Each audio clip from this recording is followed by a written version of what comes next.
Assalamualaikum warahmatullahi wabarakatuh.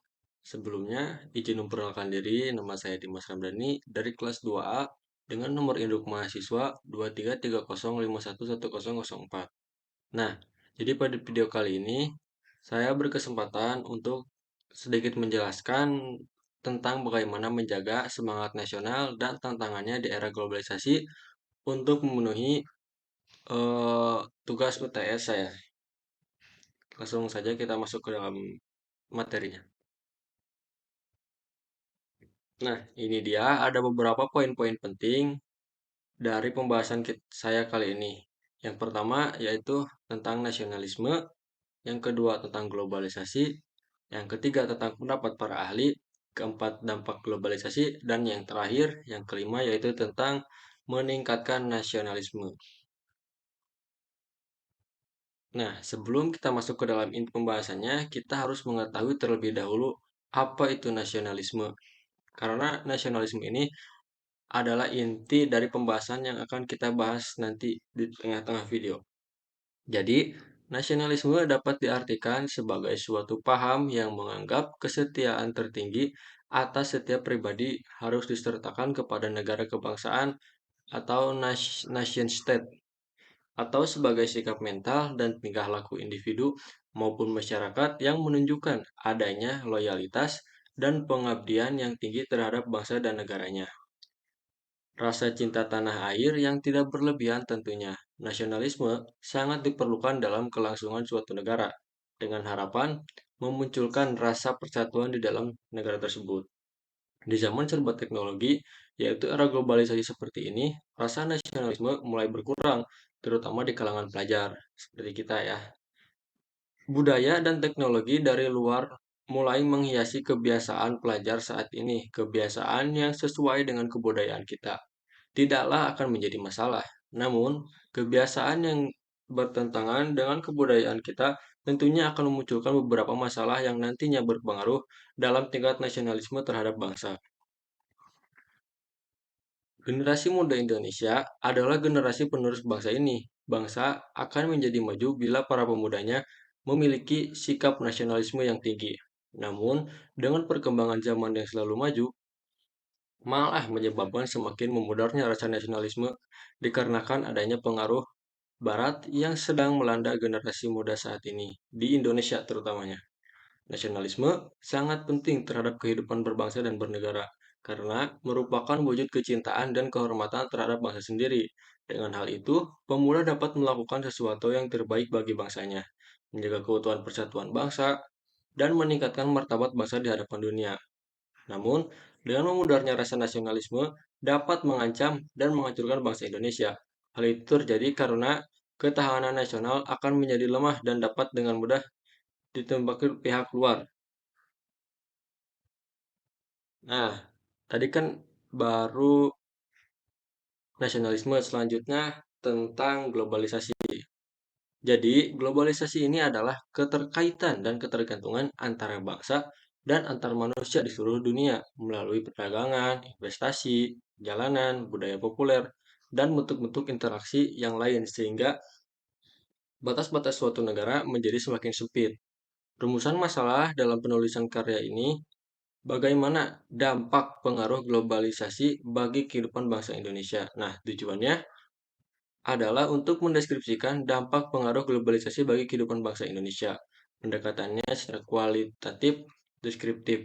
Globalisasi secara fisik ditandai dengan perkembangan kota-kota yang menjadi bagian dari jaringan kota dunia. Hal ini dapat dilihat dari infrastruktur telekomunikasi, jaringan transportasi, perusahaan-perusahaan berskala internasional, serta cabang-cabangnya. Dampak positif dari globalisasi adalah terjadinya perubahan tata nilai dan sikap berkembangnya ilmu pengetahuan dan teknologi tingkat kehidupan yang lebih baik. Yaitu, nah ini dia ada beberapa pendapat para ahli tentang globalisasi ya. Nah, kata globalisasi diambil dari global yang maknanya universal atau menyeluruh. Globalisasi belum memiliki definisi atau pengertian yang pasti kecuali sekedar definisi kerja sehingga maknanya tergantung pada sudut pandang orang yang melihatnya.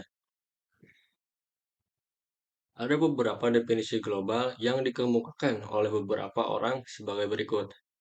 Yang pertama yaitu Malcolm Waters sebagai profesor Sosiologi dari Universitas Tasmania berpendapat globalisasi adalah sebuah proses sosial yang berakibat pembatasan geografis pada keadaan sosial budaya menjadi kurang penting yang terjelma di dalam kesadaran orang. Yang kedua yaitu Emmanuel Richard, guru besar pada ilmu politik Universitas Essen, Jerman berpendapat bahwa globalisasi adalah jaringan kerja global secara bersamaan yang menyatukan masyarakat yang sebelumnya terpencar dan terisolasi ke dalam saling ketergantungan antara persatuan dunia. Selanjutnya yang ketiga menurut Princeton and Lehman, mantan duta besar Amerika Serikat di Afrika Selatan, berpendapat bahwa globalisasi adalah pertumbuhan yang sangat cepat atas saling ketergantungan dan hubungan antara negara-negara dunia dalam hal perdagangan dan keuangan. Dan yang keempat yaitu menurut Selo Sumarjan, Bapak Sosiologi Indonesia, berpendapat bahwa globalisasi adalah bentuknya organisasi dan komunikasi antara masyarakat di seluruh dunia untuk mengikuti sistem dan kaidah yang sama. Baik, selanjutnya. Nah, ini dia dampak globalisasi ya. Jadi dampak globalisasi di Indonesia ada yang berdampak positif dan ada pula yang berdampak negatif dalam kehidupan bangsa Indonesia. Dampak tersebut antara lain adalah sebagai berikut. Yang pertama, dampak positif. Dampak positif globalisasi dalam kehidupan bangsa antara lain. Yang pertama yaitu perubahan tata nilai dan sikap adanya globalisasi dalam budaya yang menyebabkan pergeseran nilai dan sikap masyarakat yang semua irasional menjadi rasional. Yang kedua, berkembangnya ilmu pengetahuan dan teknologi. Dengan berkembangnya ilmu pengetahuan dan teknologi, masyarakat menjadi lebih mudah dalam beraktivitas dan mendorong untuk berpikir lebih maju. Selanjutnya yaitu yang ketiga, dampak positifnya tingkat kehidupan yang lebih baik dibukanya industri yang memproduksi alat-alat komunikasi dan transportasi yang canggih merupakan salah satu usaha mengurangi pengangguran dan meningkatkan taraf hidup masyarakat. Dampak positif globalisasi dalam kehidupan bangsa adalah yang pertama, globalisasi bidang hukum, pertahanan, dan keamanan. Yang pertama yaitu semakin menguatnya supremasi hukum, demokratisasi, dan tuntunan terhadap dilaksanakannya hak-hak asasi manusia. Yang kedua, regulasi hukum dan pembuatan peraturan perundang-undangan yang memihak dan bermanfaat untuk kepentingan rakyat banyak. Yang ketiga, semakin menguatnya tuntunan terhadap tugas-tugas penegak hukum yang lebih profesional, transparan, dan akuntabel. Nah, selanjutnya yang kedua itu globalisasi bidang sosial budaya. Nah, ternyata dampak globalisasi juga sangat berdampak pada bidang sosial budaya. Contohnya seperti meningkatkan pembelajaran mengenai tata nilai sosial budaya, cara hidup, pola pikir yang baik, maupun ilmu pengetahuan dan teknologi dari bangsa lain yang telah maju. Selanjutnya yaitu meningkatkan etos kerja yang tinggi, suka bekerja keras, disiplin, mempunyai jiwa kemandirian, rasional, sportif, dan lain sebagainya. Selanjutnya yaitu dampak positif selanjutnya yang ketiga di bidang ekonomi dan sektor perdagangan. Nah, pada dampak ini sangat berpengaruh ya pada bidang ekonomi sektor perdagangan. Yang pertama yaitu liberalisasi perdagangan barang, jasa layanan, dan komodit lain memberi peluang kepada Indonesia untuk ikut bersaing merebut pasar perdagangan luar negeri, terutama hasil pertanian, hasil laut, tekstil, dan bahan tambang. Yang kedua, arus masak perdagangan luar negeri menyebabkan perdagangan nasional. Dan selanjutnya, nah, kita masuk ke dalam dampak negatif dari globalisasi. Yang pertama yaitu pola hidup konsumtif perkembangan industri yang pesat membuat penyediaan barang kebutuhan masyarakat melimpah. Dengan begitu, masyarakat mudah tertarik untuk mengonsumsi barang dengan banyak pihak yang ada.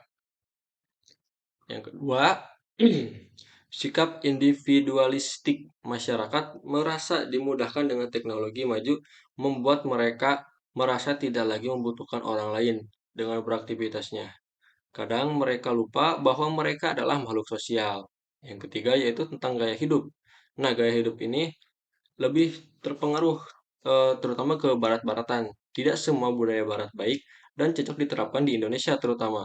Budaya negatif yang mulai menggeser budaya asli adalah anak tidak lagi hormat kepada orang tua, kebebasan remaja, dan masih banyak lagi. Nah, yang terakhir yaitu dampak negatifnya adalah kesenjangan sosial. Apabila dalam suatu komunitas masyarakat hanya ada beberapa individu yang dapat mengikuti arus globalisasi, maka akan memperdalam jurang pemisah antara individu dengan individu lain yang stagnan. Hal ini menimbulkanlah kesenjangan. Nah, selanjutnya bagaimana cara kita melawan dampak negatif dari perkembangan globalisasi? Nah, yaitu caranya dengan meningkatkan nasionalisme pada generasi muda. Armadi Armawi dalam bukunya berjudul Nasionalisme dalam Dinamika Ketahanan Nasional menjelaskan bahwa nasionalisme adalah suatu pandangan hidup yang menyatakan bahwa kesetiaan atau loyalitas tertinggi seseorang individu maaf, seharusnya dipersembahkan kepada bangsa dan negara atau nation state. Dengan demikian, dibutuhkan suatu ikatan emosional yang kuat terhadap tanah air. Nah, ini dia ada beberapa cara agar kita meningkatkan nasionalisme untuk mempertahankan budaya kita sendiri dari era globalisasi. Yang pertama, memahami ragam budaya di Indonesia. Dari Sabang sampai Merauke, Indonesia kaya akan keberagaman budaya yang syarat dengan nilai sejarah. Oleh karena itu, generasi muda seperti kita seharusnya mengenal dan melestarikan beragaman budaya ini, terutama budaya di daerah tempat mereka tinggal atau di daerah kita masing-masing ya, agar kebudayaan tersebut tidak punah, diakui, atau dirampas oleh bangsa lain.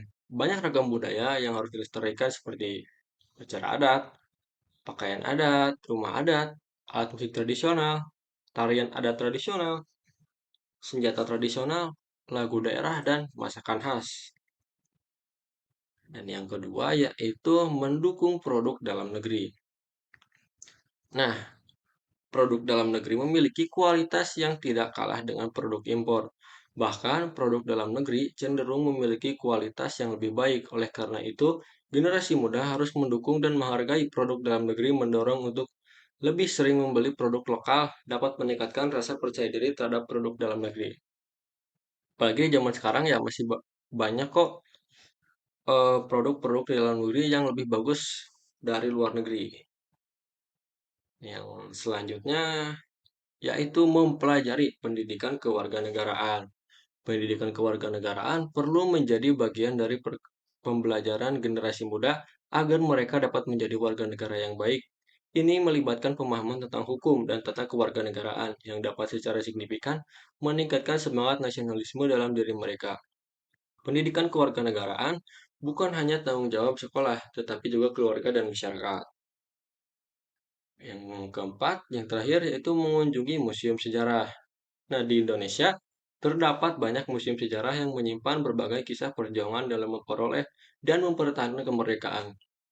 Oleh karena itu, generasi muda seharusnya aktif mengunjungi museum-museum ini sebagai bentuk penghormatan kepada pahlawan untuk mengambil teladan dan jasa mereka dan untuk memupuk semangat nasionalisme. Nah, jadi kesimpulan pada video kali ini atau pada materi kali ini yang saya jelaskan, nasionalisme sangatlah penting terhadap kehidupan berbangsa dan bernegara karena merupakan wujud kecintaan dan kehormatan terhadap bangsa sendiri. Dengan hal itu, pemuda dapat melakukan sesuatu yang terbaik bagi bangsanya, menjaga keutuhan persatuan bangsa, dan meningkatkan martabat bangsa di hadapan dunia. Nah, mungkin itu saja materi yang dapat saya sampaikan pada video kali ini untuk melengkapi tugas UTS saya. Wabillahi taufiq walhidayah. Wassalamualaikum warahmatullahi wabarakatuh. Terima kasih.